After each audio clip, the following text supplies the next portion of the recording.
The fourth point that I wanted to bring up was the fault codes on the IronHorse. When you're out in the field and charging and jump starting the vehicle, the 12-volt vehicle, the IronHorse is a protected unit. If the fault code says reverse polarity, it is because you have hooked up the cables backwards. So red on black, black on red, it happens. The reverse polarity code will go off, the fault code, and the unit will start beeping, indicating that it doesn't like that.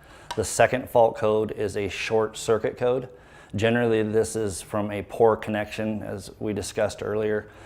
Take your time on hooking up the IronHorse. Make sure you have a really good ground and positive connection. If you don't, it will throw a short circuit code.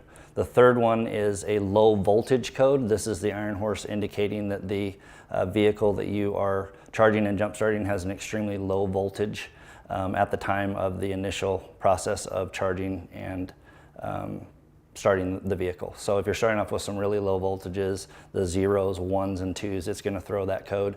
Continue the process on that code until you get up to the 12 volt range to start it.